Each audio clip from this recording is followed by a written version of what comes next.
Conexão Conservadora, desta vez, com Miguel Najib, do Escola Sem Partido, o site que luta contra a doutrinação ideológica em nossas escolas. Participam dessa entrevista Alex Brum Machado, Luiz Otávio Detman e Gabriel de Carvalho. Najib, conta um pouquinho da tua história aí pra gente. Boa tarde, boa noite, aliás, Alex, Gabriel e Detman. O Escola Sem Partido começou em 2004, a partir de uma experiência que eu tive com a minha filha mais nova em 2003, no ano anterior. Minha filha devia estar na 7ª, na 8ª série, e o professor de história dela, que também havia sido professor de história de outros filhos meus, ele comparou São Francisco de Assis a Che Guevara, com o claro objetivo de promover perante os alunos a imagem do garoto propaganda do comunismo. Não foi surpresa para mim que ele tenha feito isso, porque eu já conhecia esse professor. Ele, como eu disse, já tinha sido professor de outros filhos meus, e ele era um militante em sala de aula. Ele sistematicamente promovia os valores da esquerda, denegria personagens que não se identificavam com a ideologia esquerdista. Enfim, eu já conhecia a peça. E eu achei que naquele momento eu tinha que reagir. Eu resolvi que a partir daquele momento eu não escutaria mais passivamente esse tipo de abuso da liberdade de ensinar. A Constituição garante a liberdade de ensinar do professor, mas ele não pode abusar dessa liberdade em detrimento da liberdade de aprender dos alunos, que também está garantida na Constituição.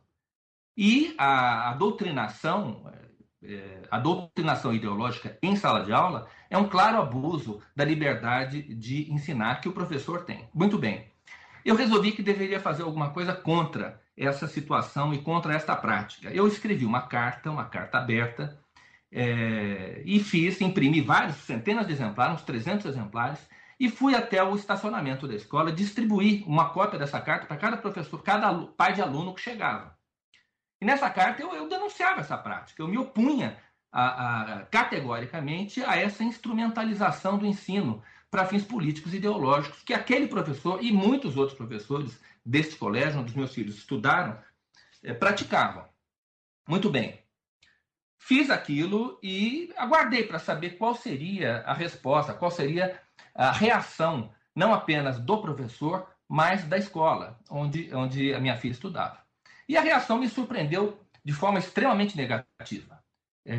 A escola negou que aquilo estivesse acontecendo, a direção da escola negou que aquilo acontecesse no colégio. Os alunos se solidarizaram com o professor e reagiram violentamente contra as críticas que eu fazia. Eu recebi dezenas de cartas agressivas dos alunos, me xingando de tudo quanto é nome. Aí eu falei, bom, tem alguma coisa muito errada nisso aqui. E eu fiquei meditando numa forma de mover algum tipo de ação contra essa prática que eu considero de uma profunda covardia. A prática da doutrinação ideológica é uma prática extremamente covarde. E eu pensando numa forma de me opor a essa prática, eu, coincidentemente, ou por acaso, encontrei um site nos Estados Unidos, um site americano, que enfrentava justamente esse problema. O nome do site é noindoctrination.org. E esse site, que eu não sei se ainda existe, serviu de modelo para a criação do Escola Sem Partido. Essa foi, em síntese, a história de como surgiu, em 2004, o site Escola Sem Partido, que eu até hoje tenho coordenado com a ajuda de várias pessoas, né? E essa política, principalmente de doutrinação nas escolas, ela visa também justamente aquilo, por exemplo, vestibular. Se você não aprender aquilo que você vai ser pego no vestibular, você não passa para a faculdade.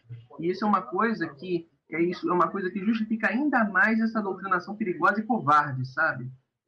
Não, sem dúvida alguma, sem dúvida. O vestibular, e não apenas o vestibular, outros exames, mas especialmente o vestibular, o Enem e essas provas oficiais, elas têm servido de uma espécie de filtro ideológico de acesso ao ensino superior. E ao mesmo tempo em que elas filtram, de certo modo, quem vai chegar à universidade, elas também pautam o conteúdo daquilo que será ensinado pelas escolas no ensino médio e no ensino fundamental. Veja só, as escolas particulares, elas são orientadas no sentido de obter o maior número possível de aprovações nesses exames. E elas são avaliadas pelos consumidores em função dessa capacidade que elas têm ou não de aprovar muitos alunos nos vestibulares, no Enem, etc. Então, elas, naturalmente, são influenciadas pelo conteúdo dessas provas. Essas provas projetam no ensino médio e no ensino fundamental o mesmo viés que é adotado pelos examinadores que elaboram essas provas. Então, é muito grave a doutrinação ideológica, ou melhor, a instrumentalização ideológica do vestibular, não apenas porque ela serve de filtro ideológico de acesso ao ensino superior, como também acaba orientando, pautando o conteúdo daquilo que é ensinado no ensino médio e no ensino fundamental. Miguel, tem um caso bastante peculiar no teu site. Se eu estiver enganado em alguma coisa, você me corrige, por favor. Uma mãe, ela leu alguma coisa que a filha trouxe para casa depois da escola, reclamou, e aí o dono da escola reclamou da reclamação da mãe. Mas a reclamação da mãe parece que ia na seguinte direção: olha, o empresário não é essa pessoa tão malvada assim, não.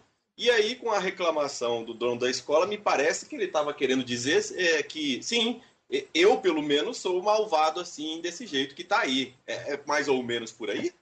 Olha, foi... Sim, é possível ler dessa forma. O que aconteceu foi o seguinte, o Alex. A mãe de uma aluna pegou a apostila, se eu não me engano, de literatura ou português da filha e se deparou com a seguinte peça literária. E ela ficou chocada com isso. Então, a peça, que é uma espécie de um poema ou algo assim, o título é Como se conjuga um empresário. E esse texto diz o seguinte, eu vou ler. É assim que se conjuga um empresário. Acordou, barbeou-se, beijou, saiu, entrou, despachou, vendeu, ganhou, lucrou, lesou, explorou, burlou, convocou, elogiou, bolinou, estimulou, beijou e por aí vai.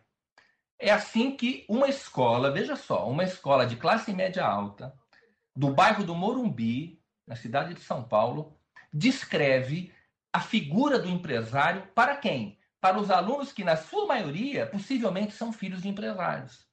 A mãe ficou furiosa com isto e escreveu uma mensagem para a Escola Sem Partido. Essa mensagem está lá até hoje. O título do artigo que ela escreveu, para quem quiser ler, é Luta Sem Classe. E a autora desse artigo é a Miriam Macedo. Muito bem.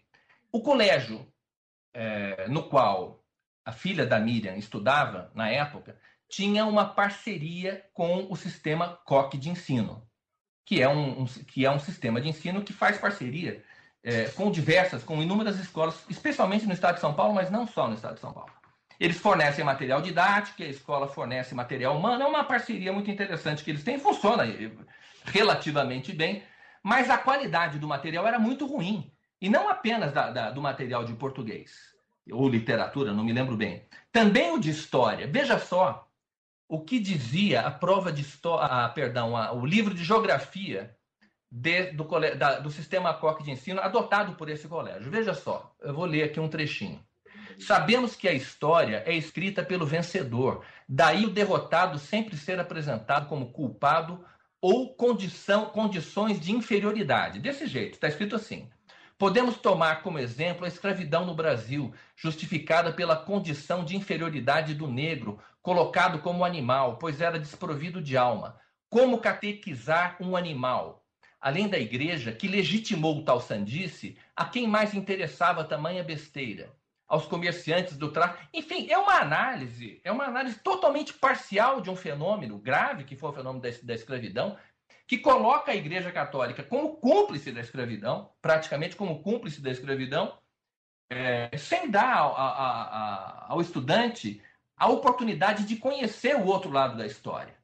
De conhecer, por exemplo, uma coisa que se nega, que se esconde, a participação que os próprios negros na África tinham na manutenção da escravidão. Mas isso eles não mostram, entendeu? Porque isso mancha a imagem do próprio escravo, enquanto cúmplice, ele sim, cúmplice da escravidão. Enfim, os textos desse material didático eram totalmente contaminados ideologicamente e sempre mostrando apenas um lado de problemas altamente complexos, entendeu? Mas eles omitem aquilo que não convém que seja mostrado, porque poderia desfazer uma imagem que eles querem transmitir aos alunos. Enfim, por causa desse artigo publicado no Escola Sem Partido, a Miriam Macedo e eu acabamos processados pelo Sistema Coque de Ensino numa ação que está tramitando ainda hoje pela 5ª Vara Civil da Comarca de Ribeirão Preto. Nós estamos sendo processados pelo Sistema Coque de Ensino por causa desse artigo. Muito embora o Sistema Coque de Ensino tenha exercido, naquela oportunidade, o direito de resposta no Escola Sem Partido. Ou seja, foi uma covardia enorme que eles cometeram contra a crítica feita, contra a autora de uma crítica legítima feita ao material didático produzido pelo Sistema Coque. Eu queria fazer um comentário também com relação a uma charge que eu vi certa vez quando eu estava no 2º grau e também uma vez na faculdade. Era assim, havia três homens das cavernas que diziam: eu trabalho, trabalhas, ele trabalha. Aí depois um comentário dizia assim: com o advento do capitalismo, o verbo foi mudado do princípio. Eu lucro, tu trabalhas e ele reclama da inflação. Isso é dado nas salas de aula, essa covardia. Isso é uma prática, Detman, isso é uma prática corriqueira. Eles utilizam muito, Detman, imagens, sem dar aos alunos, imagens ou ilustrações, charges, essas coisas todas, sem dar aos alunos a oportunidade e as ferramentas para descompactar essas mensagens. Por exemplo, você tira aqueles livros do Sebastião Salgado, são obras-primas, né, nesse sentido. Porque eles mostram fotografias de pessoas passando fome, crianças abandonadas, enfim, fotos comoventes, entendeu? E dão aquele material bruto para o aluno, jogam aquilo e dizem: olha, a culpa disso é do capitalismo. Uhum. Eles não. Fica uma coisa completamente descontextualizada e o professor utiliza aquelas imagens, entendeu? Apenas para atingir o objetivo ideológico e político, e muitas vezes partidário, muitas vezes não apenas ideológico e político, mas diretamente partidário e até eleitoral, dependendo da época do ano. Ele utiliza aquilo para dizer: olha, tá vendo? Essa imagem aqui que vocês estão olhando, essa criança morta de fome, isso aqui é causado pela miséria causada pelo capitalismo, ou então pelos políticos que não são do nosso partido, e assim vai, entendeu? É muito grave, é uma covardia muito grande essa que se pratica contra os alunos dessa maneira. O debate hoje, dentro de um site aqui, Caros Amigos, né, o site até diz assim: o primeiro à esquerda, né, é o subtítulo dele, né? O debate é: combater a corrupção é combater o capitalismo, né? E aí um dos comentários está lá o cara falando: tem que combater o Estado burguês, não sei o quê, e para lá e para cá. A pergunta que eu faria para aquele senhor é o seguinte: mas nós temos aí quase 20 anos de esquerda no poder. Nunca vão aparecer as consequências das ações de vocês? Nunca, né? Sem dúvida alguma, é isso mesmo. Não há o que eles fazem não tem consequência. E a escola, o sistema de ensino como um todo, serve justamente para continuar escondendo essas consequências. Veja só a experiência, o que foi a experiência real do comunismo e do socialismo. Quantos milhões e milhões de mortos, centenas de milhões de mortos, ou pelo menos 100 milhões se fala, não é isso? Foram 60 milhões ou 70 milhões na China, mais 40 no céu, enfim. É uma experiência de sangue, sofrimento, violência política. Isso nunca aparece. Raramente aparece isso nos livros didáticos e nas escolas. Então, o que eles fazem justamente é varrer toda essa sujeira, todos esses cadáveres, para debaixo do tapete. O estudante é constantemente confrontado com as disfunções, com os problemas das sociedades ocidentais capitalistas. Mas ele nunca, mas nunca lhe mostram o saldo da carnificina que foram os regimes totalitários do comunismo e do socialismo. Eu lembro de uma crônica, de um artigo escrito pelo Cláudio de Moura e Castro, em 2003, para a Veja, que ele dizia que havia uma enorme diferença entre ser culto e ter excesso de informações, principalmente. Isso que nós estamos aprendendo nas escolas não nos caracteriza, isso não nos traz cultura, porque se fôssemos ter cultura, nós teríamos que perceber exatamente o mau objetivo das coisas que estão sendo implementadas por trás disso. E o que a gente tem é apenas excesso de informações e as pessoas não conseguem enxergar isso, sabe? Esse é o problema, é exatamente isso que o Cláudio de Moura e Castro destacou, esse comentário. Excesso de informações direcionadas num único sentido, né? Exatamente, nesse sentido. Aprende-se no ensino médio uma quantidade enorme de coisas, né, que depois não terão ao longo da vida ou terão muito pouca utilidade ao longo da vida. Mas, sabe, o Escola Sem Partido, o Detman, não entra na discussão do conteúdo ideal do currículo. Isso eu acho uma discussão infinita. O que se deve aprender? Até hoje eu acho que vai ser impossível você dar uma resposta definitiva a essa pergunta. Agora, uma coisa nós defendemos. Eu vou te dar um exemplo. Hoje em dia é obrigatório o ensino da cultura cultura africana, das raízes africanas, da cultura brasileira, essa coisa toda. Muito bem. O problema, nada contra estudar esse assunto. Eu acho que todo assunto é digno de ser estudado. Não há nada que não mereça a atenção das pessoas, do estudo, o estudo dos homens. Agora, o problema é que eles querem direcionar esse estudo para um determinado objetivo. Eles não querem mostrar o lado sombrio da cultura africana. Por exemplo, a cumplicidade de tribos africanas com a escravidão. Então, eles estudam um determinado assunto pela metade, apenas para destacar os aspectos que eles querem favorecer ou iluminar. O outro lado, eles não querem iluminar. Entendeu? Esse é o problema. Então, você quer estudar cultura dos esquimós? Não tem problema, não. Vai estudar a cultura dos esquimós, vai estudar a sociedade dos esquimós. Eu acho ótimo estudar. Agora, mostra tudo, entendeu? Se é para estudar um assunto, estuda em toda a sua inteireza.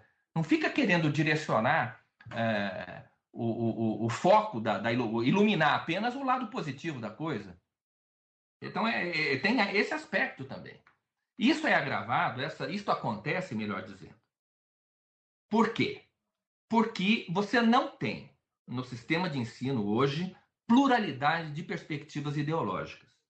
Eu vejo o ensino é como uma espécie de um holofote que ilumina um objeto tridimensional. Você imagina só um objeto tridimensional sendo iluminado por todos os seus ângulos, em todos os seus ângulos. É assim que a coisa deveria funcionar. Só que hoje, tal como a coisa funciona no sistema de ensino no Brasil, e isto pega desde as primeiras séries do ensino fundamental até o pós-doutorado, a situação é basicamente a mesma. O que se faz é iluminar o objeto, o Alex Detman, sob uma única perspectiva. Ou seja, as outras perspectivas você não enxerga, eles não mostram aos alunos, entendeu? Por isso que é fundamental a liberdade de ensino, justamente. Fundamental é isso, exatamente. A Constituição, é engraçado, o Constituinte, eu acho que ele às vezes acaba dizendo coisas nas quais ele talvez não tenha nem pensado no impacto daquilo que ele falou. Mas a Constituição, ela garante no mesmo dispositivo liberdade de aprender e liberdade de ensinar. A liberdade de ensinar que o professor tem, ela encontra um limite na liberdade de aprender do aluno. Ele não pode abusar dessa liberdade que ele tem, que a Constituição garante, que é a liberdade de ensinar, em prejuízo, em detrimento da liberdade de aprender do aluno. E, repito, a doutrinação ideológica em sala de aula constitui um abuso da liberdade de ensinar do professor. Por isso é que ela deve ser combatida. Pacto de São José da Costa Rica, né? Exatamente. Esse é esse pacto, que é a Convenção Americana de Direitos Humanos, esse pacto foi assinado pelo Brasil. E, de acordo com a jurisprudência do Supremo Tribunal, ele tem força superior. Aqui no Brasil, esse pacto, como é um pacto que trata de direitos humanos, ele tem força superior à da lei ordinária. E esse pacto, o Alex, ele tem um dispositivo que garante expressamente o direito dos pais a que seus filhos recebam a educação moral que esteja de acordo com as suas próprias convicções. Isso é um dispositivo importantíssimo do Pacto de São José, porque ele reconhece um direito natural, o direito natural dos pais de definir a educação religiosa e moral dos seus filhos. Esse direito, especialmente no que se refere à educação moral, ele está sendo usurpado pelas escolas e pelo Estado. Ou melhor, pelo Estado, pelo governo, pelas escolas públicas e particulares e individualmente pelos professores. Os professores também estão... Também. E pelo MEC também, que administra quando eu falo governo, eu me refiro exatamente às secretarias, ao Ministério da Educação e às secretarias de Estado de Educação. E as escolas públicas também. Mas também as escolas particulares estão usurpando esse direito dos pais. Eles não têm direito de fazer isso. Especialmente no que se refere, essa usurpação está ocorrendo, especialmente no que se refere à educação sexual. É impressionante os abusos que estão cometendo nessa matéria. Usurpando completamente, passando por cima da autoridade moral dos pais, desqualificando a autoridade moral dos pais perante os filhos. É assustador o que está acontecendo. Se os pais não reagirem, eles perderão qualquer autoridade sobre seus filhos. Então, é importante que os pais estejam atentos ao que seus filhos estão aprendendo na escola. Deixa eu pegar uma carona nisso que você acabou de falar agora, Miguel Najib, sobre o ensino de sexualidade, sexualismo ou qualquer coisa parecida com isso nas escolas. O ex-deputado federal e coronel da Polícia Militar do Estado de São Paulo, Paes de Lira, ele recentemente falou numa palestra que foi gravada, o vídeo está na internet, ele falou de um senhor chamado Luiz Motti, que é um defensor da pedofilia. São essas as palavras utilizadas pelo coronel da Polícia Militar do Estado de São Paulo, Paes de Lira. Esse senhor, esse Luiz Motti, ele fundou o GGB, que é o grupo que fornece dados para propostas de políticas sexuais no Brasil, se não todas, pelo menos muitas delas. Então, que os pais, como o Miguel Najib falou, que os pais fiquem bastante atentos a isso, porque talvez não tenha nada a ver, né? Talvez seja só uma coincidência, tudo isso está acontecendo ao mesmo tempo, mas convenhamos, né? O governo federal, especialmente, mas não só o governo federal, os governos estaduais estão sendo pautados na questão, no que se refere à educação sexual, estão sendo pautados por organizações militantes de homossexuais, enfim, é muito perigoso isso, porque os pais podem não concordar, muitos pais concordam, não tem problema nenhum, alguns terão reservas. Agora, é preciso respeitar o direito dos pais. Então, o Estado, a escola, o professor, não pode ensinar aos filhos dos outros, compreendeu? Não pode ensinar o que eles querem. Em matéria de moral, eu falo quando eu me refiro apenas a questões morais. Por quê? Por essa razão, porque a legislação brasileira, especialmente a Convenção Americana de Direitos Humanos, reserva esse direito aos pais. Eu vou dar um exemplo, Alex, de um livro que vem sendo adotado Brasil afora, em todas as escolas, para crianças, veja só, crianças de 7 a 10 anos de idade. O título do livro é Mamãe, Como Eu Nasci, e o autor do livro é Marcos Ribeiro, que é um sexólogo e consultor do MEC. Veja só um trecho desse livro, eu vou ler para vocês. Veja só. Abro aspas. Olha, ele fica duro. O pênis do papai fica duro também? Algumas vezes, e o papai acha muito gostoso. Os homens gostam quando seu pênis fica duro. Se você abrir um pouquinho as pernas e olhar por um espelhinho, vai ver bem melhor. Aqui em cima está o seu clitóris, que faz as mulheres sentirem muito prazer ao ser tocado, porque é gostoso. Outro trecho. Alguns meninos gostam de brincar com o seu pênis e algumas meninas com a sua vulva, porque é gostoso. As pessoas grandes dizem que isso vicia, ou então, tira a mão daí que é feio. Só sabem abrir a boca para proibir. Mas a verdade é que essa brincadeira não causa mal, não causa nenhum problema. Fecha aspas. Veja só, esse trechinho diz assim, As pessoas grandes só sabem abrir a boca para proibir. Mas a verdade, e veja só, é uma lição moral isso que da criança, ao leitor desse livro. A verdade é que essa brincadeira não causa nenhum problema. Mas e se os pais acham que causa? Eu queria só que você repetisse. Livro para crianças de qual idade? 7 a 10 anos de idade.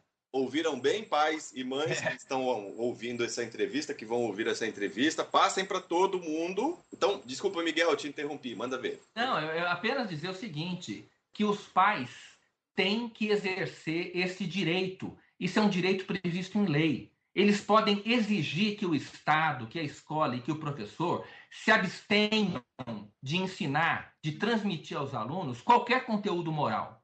Eles falam assim, olha, a moral quem ensina sou eu. O pai tem direito de dizer isso à escola. E se a escola se recusar, ele tem que entrar com uma ação para fazer a escola obedecer isso. Tem que entrar com uma ação para fazer o governo reconhecer esse direito dele, para impedir o governo de fazer isso.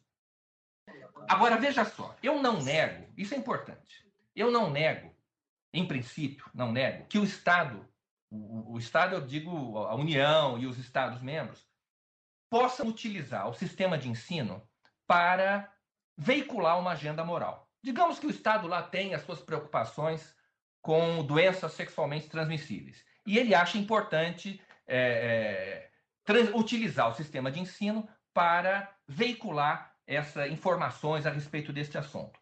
Perfeitamente, ele pode fazer isso. Ele só não pode fazer isso em disciplinas obrigatórias. Se ele quiser usar o sistema de ensino, se o Estado quiser usar o sistema de ensino para veicular uma agenda moral, ele tem que fazer isso numa disciplina específica facultativa.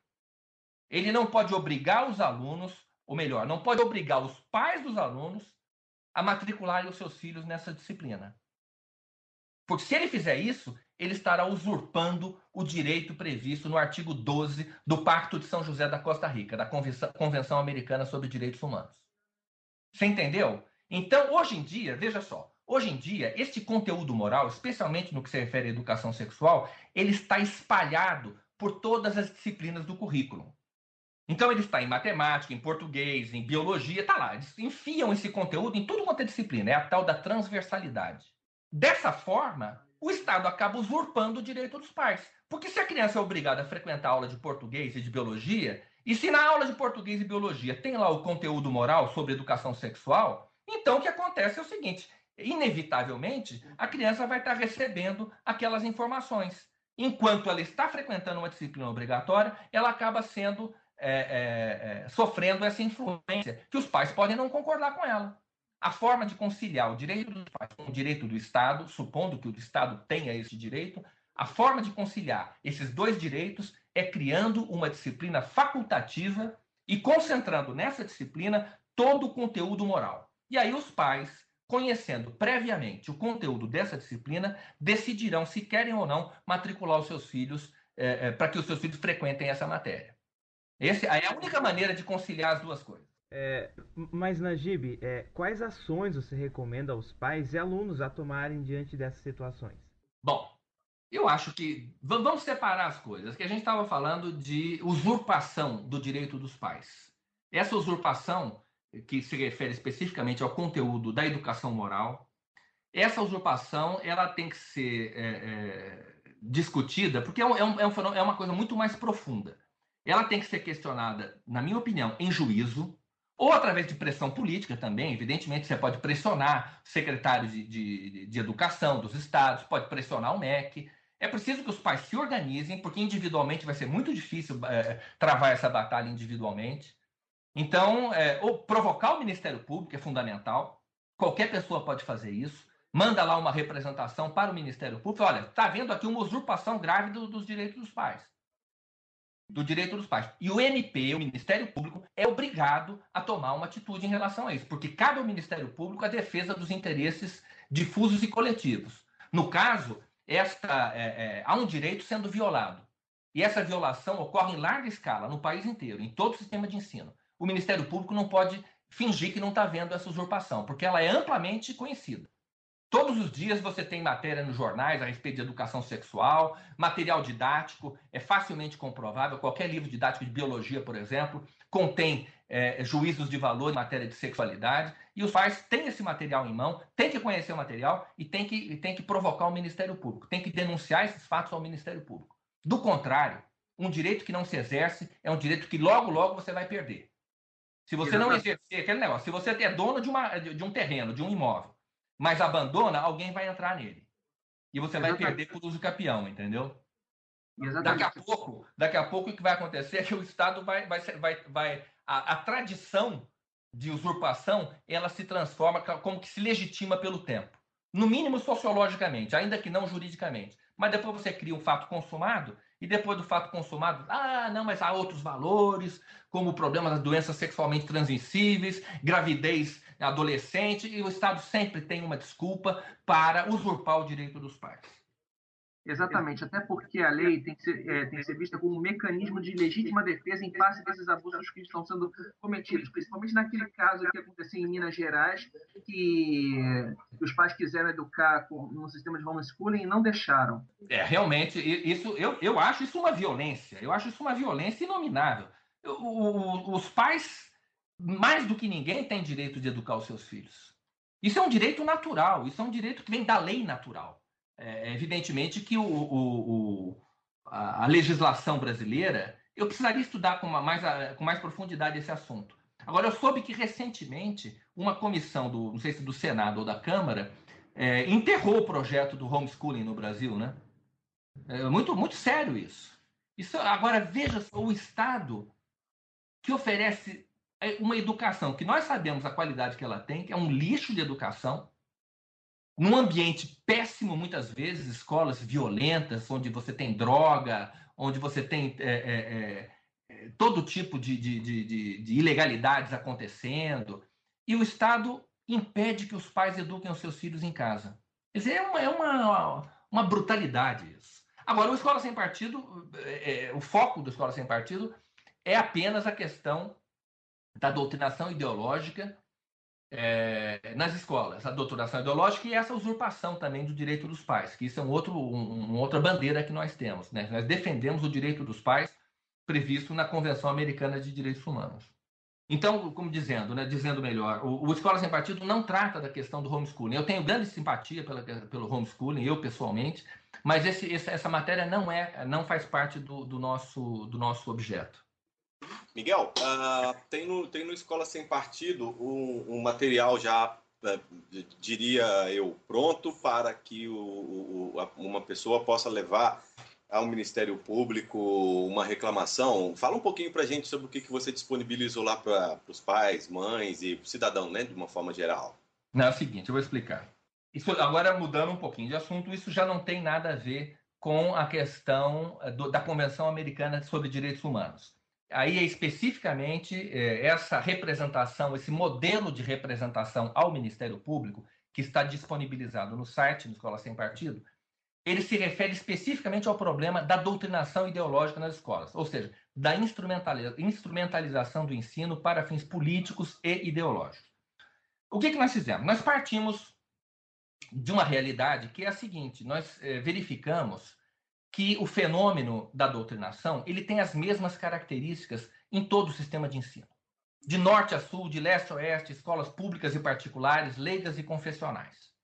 A doutrinação tem o mesmo sentido, o mesmo viés, as mesmas características no país inteiro. E isso é facilmente comprovável, essa uniformidade do problema, ela é facilmente comprovável pelo conteúdo dos livros didáticos, que o MEC distribui no Brasil inteiro. Então, o MEC distribui para as escolas públicas livros que são conhecidos e que têm basicamente o mesmo conteúdo. E esse conteúdo, a gente vê que é um conteúdo que possui um viés ideológico claramente evidente, entendeu? Muito bem, então você demonstra, e por uma série de outras evidências indiretas, você pode concluir que o fenômeno da doutrinação possui as mesmas características no Brasil inteiro. Muito bem, partindo dessa realidade, nós estamos, nessa representação, nós estamos pedindo ao Ministério Público que peça às escolas, que obrigue as escolas a fixar nas salas de aula das últimas séries do ensino fundamental e do ensino médio, para que seja fixado em cada sala de aula um cartaz que a gente chama o cartaz com os deveres do professor. Este cartaz, ele diz o seguinte, são 5 deveres, eu vou ler esses deveres, ele diz o seguinte, o primeiro é assim, o professor não abusará da inexperiência, da falta de conhecimento ou da imaturidade dos alunos com o objetivo de cooptá-los para esta ou aquela corrente política ideológica, nem adotará livros didáticos que tenham este objetivo. Número 2. O professor não favorecerá nem prejudicará os alunos em razão de suas convicções políticas, ideológicas, religiosas ou da falta delas. Número 3. O professor não fará propaganda político-partidária em sala de aula, nem incitará seus alunos a participar de manifestações, atos públicos e passeatas. Número 4. Ao tratar de questões políticas, socioculturais e econômicas, o professor apresentará aos alunos de forma justa, isto é, com a mesma profundidade e seriedade, as principais versões, teorias, opiniões e perspectivas concorrentes a respeito. E, finalmente, número 5. O professor não criará em sala de aula uma atmosfera de intimidação, ostensiva ou sutil, capaz de desencorajar a manifestação de pontos de vista discordantes dos seus, nem permitirá que tal atmosfera seja criada pela ação de alunos sectários ou de outros professores. Muito bem. Isso é um cartaz. Nós criamos, com base nesses 5 deveres, um cartaz. E esse cartaz tem que ser afixado dentro da sala de aula. Para que isso? Para que o aluno tenha conhecimento do direito que a legislação e que a Constituição lhe dá de não ser doutrinado pelo seu professor. E tendo consciência desse direito, os alunos, os estudantes, poderão opor alguma resistência ao professor que utilizar suas aulas para fazer a doutrinação ideológica. Quando o professor entra na sala de aula e fecha a porta, ele é o dono do espetáculo. Os alunos estão submetidos à autoridade do professor. Então, quem é que pode defender os alunos dentro da sala de aula depois que o professor fecha a porta? Quem é que sabe aquilo que o professor está fazendo dentro da sala de aula? Quer dizer, não existe nenhuma fiscalização externa. Você não pode colocar uma câmera de vídeo dentro da sala de aula. Então, se ninguém que está fora pode saber o que está acontecendo, é importante dar aos próprios alunos, aos próprios estudantes, os meios de que eles necessitam para fazer a própria defesa. Entendeu? E esse é o objetivo do cartaz com os deveres do professor. E o Ministério Público está obrigado a defender os alunos, os estudantes, que são crianças e adolescentes. O Ministério Público está obrigado, por lei, a defender os direitos dos menores, das crianças e dos adolescentes, que são as vítimas dessa prática covarde e ilegal que é a doutrinação ideológica em sala de aula. Fala um pouco, Gabriel, da sua experiência, porque, Najib, o Gabriel é o mais novo de nós e ele já contou pra gente alguns casos bastante malucos que ele viveu lá como aluno. Gabriel, manda ver. Então, a doutrinação ideológica nas escolas públicas ocorre o tempo todo e nas matérias obrigatórias, como disse o Najib anteriormente. Seja em aula de matemática, filosofia, em todas as aulas, sem falar que não são só os livros, mas os professores, a maioria, é assumidamente marxista e vota em partidos de esquerda, no PT, no PSTU e etc. É verdade. Olha, o livro, ele é um indício daquilo que o professor está fazendo em sala de aula. Mas eu já vi professor dizendo o seguinte, olha, pode botar o livro que quiser, na minha aula eu faço o que eu quero. Entendeu? Eles dizem assim, pode proibir. Na época em que o MEC descredenciou o livro do Mário Schmidt, que é o best-seller da doutrinação na área de história, quando isso aconteceu, há uns 3 anos mais ou menos, os professores diziam, você pode proibir, não tem problema nenhum, na minha sala eu faço o que eu quiser, entendeu? Eu não preciso de livro para dizer o que eu penso em sala de aula. E é isso mesmo. O livro serve de indício daquilo que está acontecendo, mas ele é a pontinha do iceberg. Se o livro diz 100, o professor diz 1000 em sala de aula. Entendeu? Porque ele não tem fiscalização. Ninguém está lá para desmentir, os alunos têm medo do professor. E não só medo, os alunos são, em geral, ignorantes. Em geral, o aluno está com, sei lá, 15 anos, 16 anos, não sabe nada. não tem tempo de leitura, salvo raras exceções. Mas não apenas por falta de conhecimento, mas também por falta de coragem. Esses professores que fazem a doutrinação, que praticam mais frequentemente a doutrinação, são professores de quem os alunos ainda por cima gostam, entendeu? São aqueles mais folgados e tal. Vê o Carlão, o exemplo do Carlão é um exemplo típico. Para quem não sabe, o Carlão é um professor de História de São Paulo, foi professor, não sei se ainda é, do Anglo Vestibulares, e tem um vídeo no Escola Sem Partido de uma aula do Carlão. Um aluno dele gravou uma aula, que é um escândalo. Esse professor falando dos Estados Unidos. Eu acho que nem na Al-Qaeda uma aula é tão anti-americana quanto essa aula do Carlão. Uma coisa absurda. Tá lá o vídeo, tá no Escola Sem Partido, para quem quiser assistir, vale a pena. E isso que você diz é muito verdade. Eu já ouvi, por exemplo, que Cuba é um paraíso e que todos os países deviam seguir o exemplo de Cuba e ninguém se manifestou. Os alunos realmente eles ficam com medo. Claro, o professor tem autoridade. Primeiro que ele é um cara tarimbado já. Os alunos têm medo, são tímidos, não querem se indispor com o professor. Ou às vezes o professor é um cara popular, eles não querem se indispor com os outros alunos, entendeu? Que apoiam esse professor. Esses professores também têm o seu grupo de admiradores, entendeu? O caso, por exemplo, desse professor de história da minha filha. Para você ter uma ideia, quando eu fiz a denúncia contra esse professor lá nesse colégio onde a minha filha estudava, os alunos organizaram uma passeata no colégio. Uma passeata de desagravo, entendeu? Contra aquilo que eu havia em favor do professor. Então, tudo isso cria um ambiente de intimidação dentro da escola. O aluno tem medo de enfrentar e de denunciar. Por isso é que também a gente muitas vezes orienta, viu, Gabriel? A gente orienta o aluno que é vítima de doutrinação ideológica a tomar nota daquilo que acontece enquanto ele está sob a autoridade do professor, enquanto ele não pode denunciar, porque muitas vezes ele não pode denunciar. Se ele denunciar, ele vai ser perseguido, ou pelo professor, ou pelos colegas, ou pela própria escola. Isso pode acontecer e o aluno tem medo que aconteça, e é compreensível que ele tenha. Eu também, talvez também tivesse esse medo. Mas nada impede que ele vá tomando nota das coisas e depois nos mande uma mensagem, entendeu? Aí fala, olha, aconteceu isso no dia tal, o professor falou isso e falou mais aquilo. Eu acho ótimo. Ele vai preparando devagarinho a vingança dele, entendeu? Porque esse trabalho é um trabalho de utilidade pública. Quando ele denuncia que isso aconteceu com ele está abrindo os olhos de um sem número de alunos que estão na mesma situação. Então isso é importante. Se você não pode denunciar na hora, vai tomando nota. E um dia, quando você não tiver mais motivo para ter medo, você vai lá e denuncia. Tem uma matéria na revista Época, não é muito recente, mas eu coloquei o link para ela lá no meu blog. No final das contas, diz a matéria o seguinte: 1/3 das pessoas que têm curso superior neste país é analfabeta funcional.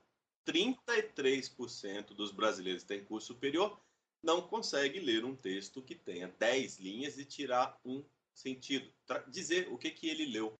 Então, Najib, diante desses dados que o Alex colocou, como você vê o futuro da educação brasileira e o futuro dos professores? Olha, eu reconheço, como dizem todas essas pesquisas, esses exames, etc., que a educação no Brasil é de péssima qualidade. Tanto pública, mesmo as escolas particulares, a imensa maioria delas oferece um serviço de muito má qualidade. Eu não digo que a doutrinação ideológica seja a única causa desse problema. Certamente não é. Há outros problemas, a má formação dos professores, enfim.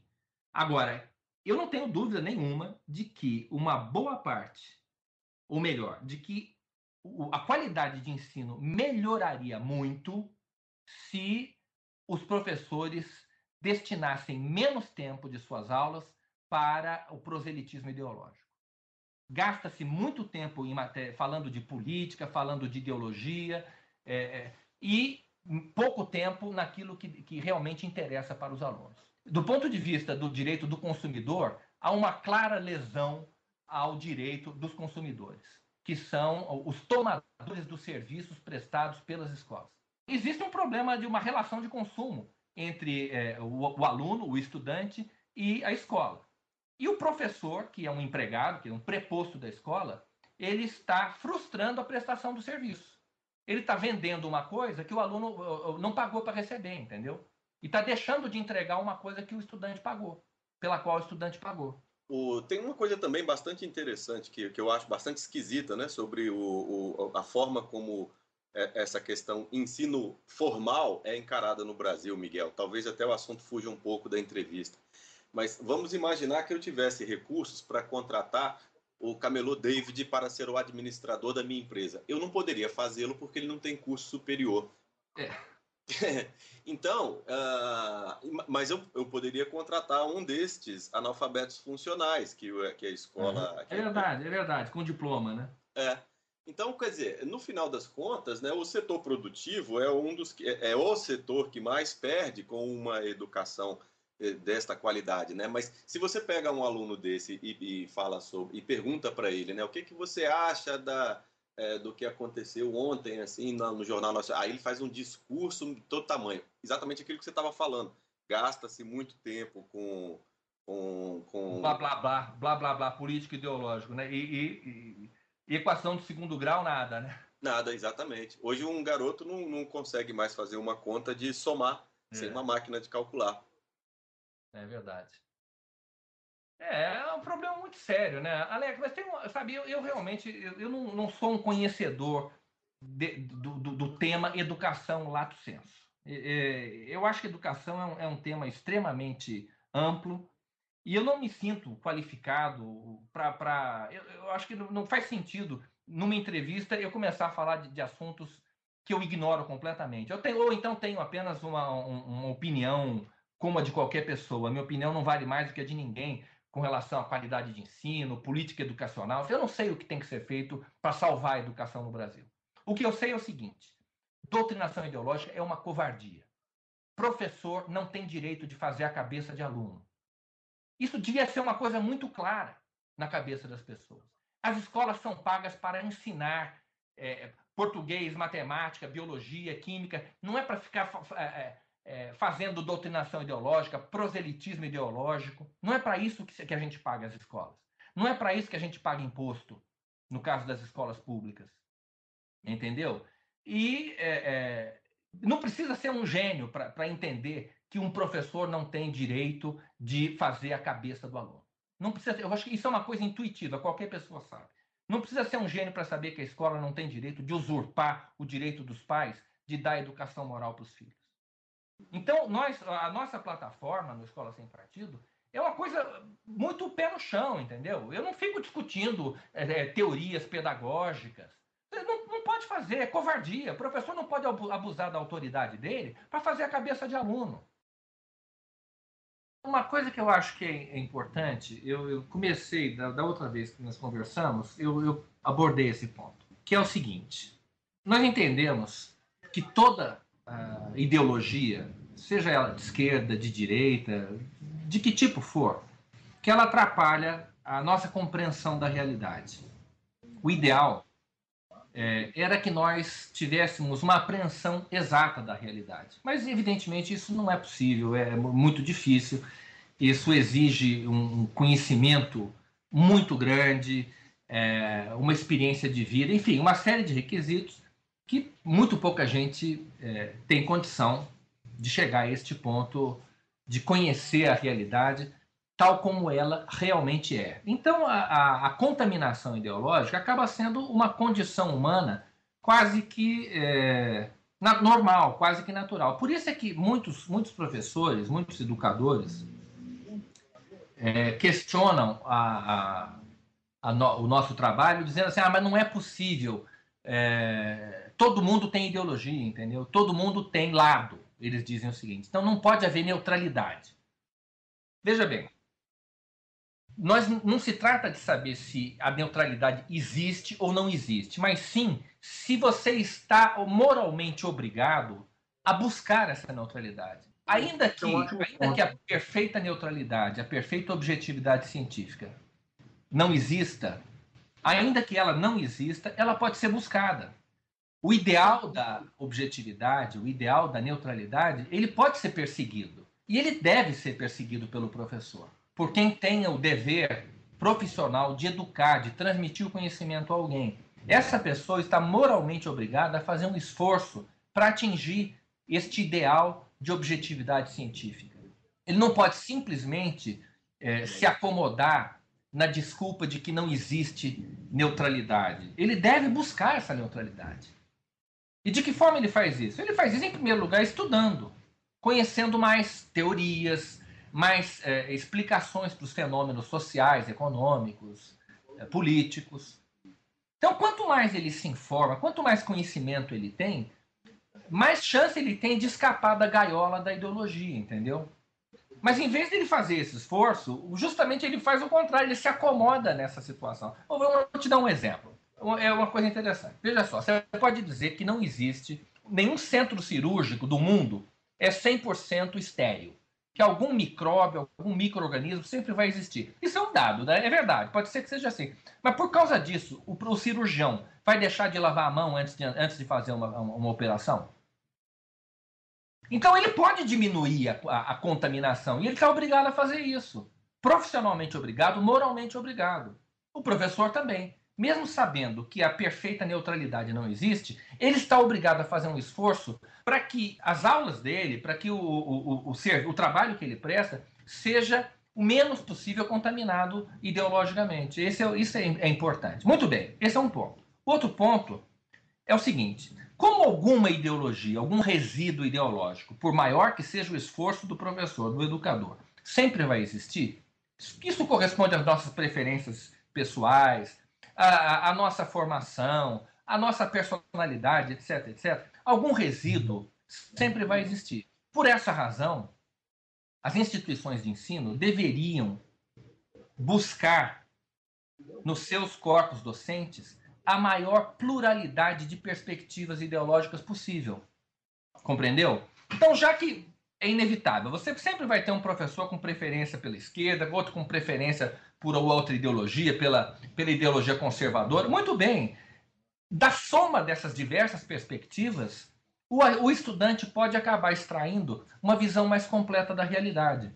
É como aquele objeto tridimensional que vai ser circundado por uma luz que vai iluminá-lo sob todas as faces, entendeu? E é isso que as instituições de ensino deveriam buscar. Essa pluralidade de perspectivas ideológicas nos seus corpos docentes. Isso também ajudaria a alcançar o ideal da objetividade científica. Essa é uma segunda bandeira do Escola Sem Partido. Então, de um lado, a gente defende que o professor deve fazer um esforço para adquirir a maior isenção e neutralidade e objetividade possível. De outro lado, a instituição de ensino é obrigada, deveria fazer um esforço para que os seus corpos docentes, o seu corpo docente, tivesse a maior variedade possível de perspectivas ideológicas. Najib, então, agora o microfone é aberto para você falar um pouco mais sobre o Escola Sem Partido, suas propostas e sobre o que mais você quiser. Agradeço esse espaço que vocês franquearam ao Escola Sem Partido, que eu tenho coordenado já há alguns anos. É um trabalho que eu faço com muito amor, embora não possa dedicar muito tempo a ele, mas eu sei que é uma coisa importante. E nós temos já, graças a Deus, alcançado alguns resultados positivos. Muitas pessoas conhecem a Escola Sem Partido, admiram o nosso trabalho. Outras pessoas conhecem e odeiam o Escola Sem Partido, porque nós colocamos o dedo numa ferida e nós incomodamos os professores que fazem a doutrinação. Eles se sentem incomodados porque eles sabem que isto é feio e eles se reconhecem no personagem que nós denunciamos, o personagem do professor militante. E eles não gostam do que eles veem, mas o que eles estão vendo nada mais é do que um espelho, a imagem deles espelhada. Eles acham isso feio. Então eles nos agridem, eles tentam desqualificar o nosso trabalho, nos acusam de ser de direita, o que nós não somos, porque nós não defendemos nenhum tópico da agenda de direita, da agenda conservadora.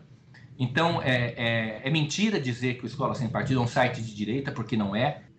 Justamente por nós só tratarmos da questão da doutrinação ideológica, nós não defendemos nenhum outro item da agenda conservadora. Eu não defendo a economia de mercado, eu não defendo o Estado mínimo, eu não defendo valores tradicionais, nada disso.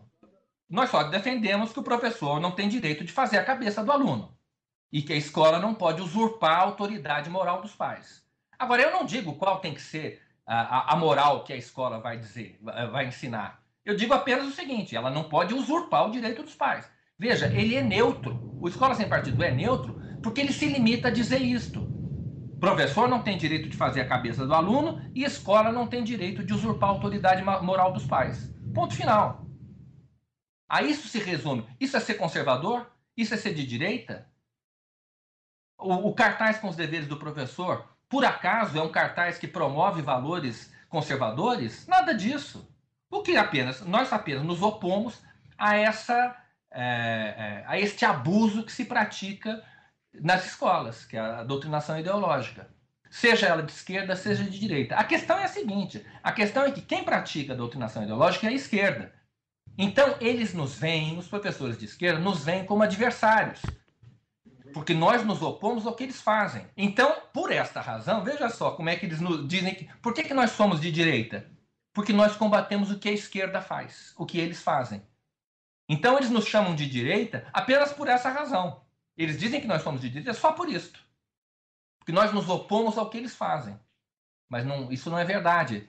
Sim, nós nos opomos, mas nem por isso nós somos de direita. Quem faz a doutrinação de forma... Claro que existem professores conservadores que também usam as suas aulas para doutrinar os alunos. Existem também. Mas eles não estão articulados como está a esquerda. A esquerda tem essa prática de forma organizada. Isso já há mais de 30 anos. Há um exército de professores militantes em atuação, em plena atividade nas escolas brasileiras. Isso não existe na direita. Não existe um exército de professores de direita fazendo a cabeça de aluno. Entendeu? Agora, se existisse, não estaria certo também. Nenhum professor tem direito de se valer daquela situação de aprendizado na qual ele tem autoridade, está investido de uma autoridade para fazer a cabeça dos alunos. Nenhum professor tem esse direito. Então, esse basicamente é o ponto que a gente insiste, em que essa prática é uma prática imoral, antiética e covarde. A prática da doutrinação. Imoral, antiética e covarde. O Escola Sem Partido, o endereço é www.escolasempartido.org. Nós estamos agora, eu estou envolvido num esforço para atualizar o site, remodelar o site, dar um aspecto mais amigável. E isso está me dando um trabalhão, mas enfim, eu tenho feito isso nas horas vagas. Um site importante que existe nos Estados Unidos sobre o tema da doutrinação ideológica, da liberdade acadêmica, é o Students for Academic Freedom.org. Students for Academic Freedom, tudo junto.org. É um site bem interessante, com muita informação e que vale a pena ser visitado.